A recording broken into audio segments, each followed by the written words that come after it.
Hey folks, thanks for another episode on Azure Sentinel. I'm your host Adnan Rafiq. You can follow me on Twitter at iMindTour, or you can subscribe my channel here and press the ring icon, bell icon for future updates. As I said, I'll be putting more and more videos around security within Microsoft Office 365, Microsoft Azure, Sentinel, and other cloud security stuff. So this is another episode. Last episode, I was showing you about Microsoft Exchange, not Exchange, Office 365 ingestion in Sentinel, and we looked into some of a high-level dashboard and different activities by users. So today, I will cover Exchange Online and SharePoint. So let's get into it. So these are the 8 workbooks. As I told you before, I have them.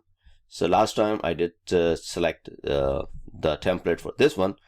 And today we're going to look into Exchange Online and see what's there, and then Microsoft OneDrive and SharePoint. So let's see how much time we spend on it today. So if you see this dashboard, don't need to worry about it. You need to come here, select all. So basically, this is super awesome, right? So when I used to do Exchange, I had to do all this report. I had to pull it through PowerShell. Honestly, it took hours and sometimes days, depending how big your environment is, right? So here, all the data is ingested in your Azure tenant, and now this is Sentinel. You can go by days and then select, hey, how many soft deleted happened in my environment for whatever the reason you want to look into that. The move items. So let's pick up something which is meaningful for this particular episode. Of course, you can go on and on everything, but let me select something which is set-cas mailbox and see what's there in the last 90 days. So basically, there are a couple of set-mailbox commandlets run on these mailboxes, and then from there you can go and start looking into it and start hunting it and trace it. Okay, what's going on? Why there are so many commands? Why there are so many operations count in 90 days on this particular these 2 mailboxes? What we can do next is let's say multi mail items accessed. Okay, so if we try that one, see what's we gonna get here. So I have another account in this tenant, mail item access. Okay, so if it's normal, fine, but if you're attacked with some suspicious ransom or some malicious code, whatever the case would be. So if it's beyond normal, if it's 700,000, then I would be curious about. So again, you have to be creative and come up with your own creativity. What is normal for you in your organization size matter, and also how many days you are going back. Basically, you want to do something in the last 5 minutes, you can look into that if something happened.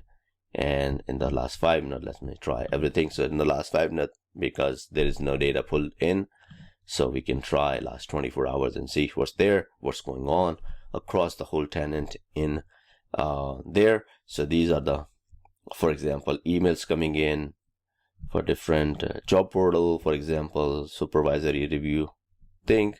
So yeah, so something which is suspicious, which is not normal, you may want to look into that. Or for example, we can go for another 48 hours and see. Here you go. So the more data you have, the more better dashboard will come with here. Come here, like suspicious activities, external activities. So if you have not enabled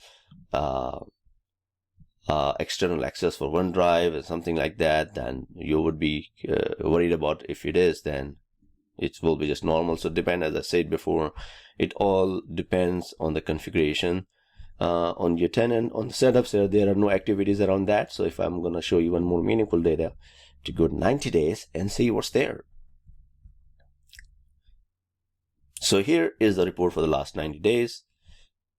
Supervision activities, mail item access, set mailbox, set users. You see, this is pretty awesome data and pretty awesome report available here. And if you go to large environment, these will be in hundreds and thousands or maybe in millions. So that's what I covered in this video. And in the next video, we will do the same thing for Microsoft OneDrive and SharePoint dashboard. So thanks for watching in. my video, subscribe my channel, and I'm on Twitter if you want to reach out to me, and anything you want to have feedback, suggestion, put in the comment box below. I'll see you in my next video. Thank you.